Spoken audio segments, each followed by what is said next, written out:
আজকে কি রান্না করলাম সেটাই হলো, এখন দেখতে থাকেন আপনারা।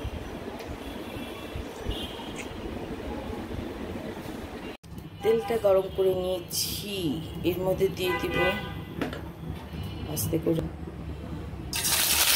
রসুন দিয়ে, অল্প অল্প মশলা লাগবে, অল্প অল্প মশলা লাগবে। আদা দিব, আর দিব হলো জিরে বাটা নেই, চুড়াই গেছে, চুড়াই যায়নি, ডিপে আছে, বেশ করা হয়নি, যাই হোক। আর দিব হলো এখানে হলো ঝালের গুঁড়া। কী রান্না করবো বলেন তো? আর দিব হলো এখানে হলো হলুদের গুঁড়া, আর দিব হলো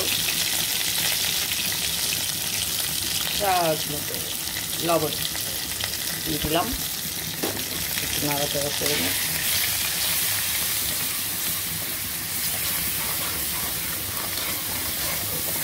মশলার পানিটা কষাই দিব। এখন দিয়ে দিব হলো এই যে পুঁই শাক, আর পুঁই শাকের ডাঁটা আর আলু।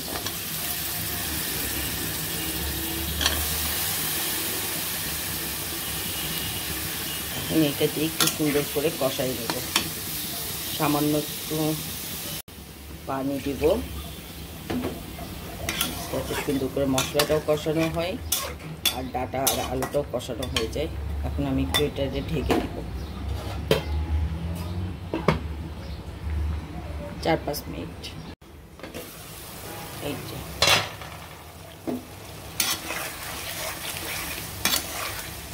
মশলাগুলো একটু কষানো হয়ে গিয়েছে, এখন আমি এর মধ্যে দিয়ে দেবো হলো কারণ কি আগে আমি ইলিশ মাছের একটু মাথা দিব আজকে।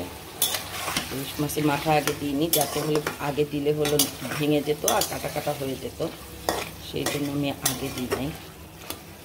এখন দিয়ে আবার একটু ঢেকে রাখবো যাতে হলো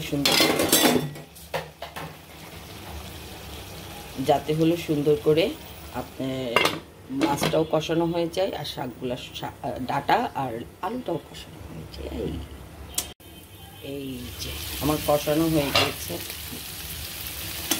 ইলিশ মাছে যত সুন্দর গন্ধ বেরোয়, চিংড়ি মাছ দিলে কিন্তু তত সুন্দর গন্ধ বেরোয় না, স্বাদ হয়, কিন্তু ইলিশ মাছের কাটাকুটি দিয়ে যে এরকম স্বাদ হয় আমার কাছে মনে হয় না যে চিংড়ি মাছ দিয়ে ওরকম স্বাদ হবে। সেই জন্য আমি ইলিশ মাছের মাথা দিয়েছি। আমার কষানো হয়ে গিয়েছে, এখন এর মধ্যে আমি একটু ঝোলে পানি দেবো, বেশি দিব না, কারণ শাক দিয়ে কিন্তু পুঁই শাক দিয়ে কিন্তু প্রচণ্ড পরিমাণে হলো পানি বের হয়, প্রচণ্ড পরিমাণে পানি বের হয়। এখন আমি এটাকে আবার একটু ঢেকে দিব উতলাই ওঠার জন্য 2 মিনিট। কিছু সুন্দর করে হয়ে গিয়েছে। এখন হলো এর মধ্যে আমি দিয়ে দিব হলো পুঁই শাকগুলো।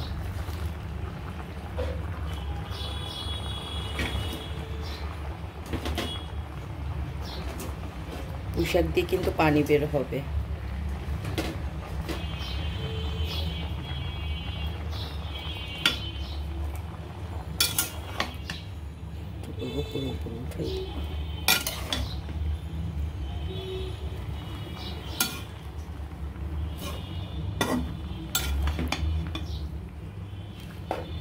বেশি ঝোল ঝোল হবে না।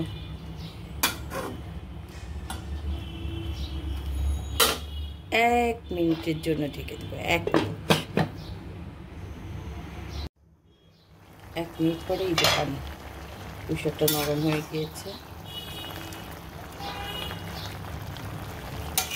মাখা মাখা হবে, বেশি ঝোল রাখবো না। এই যে আবার সুন্দর করে ঢেকে দিব, সুন্দর।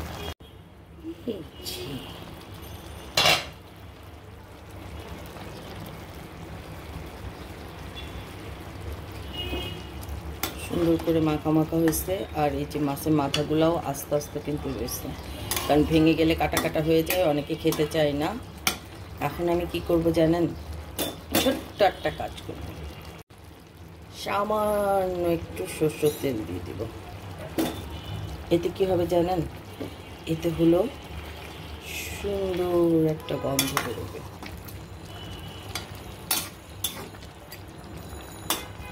সুন্দর একটা গন্ধ বেরোবে।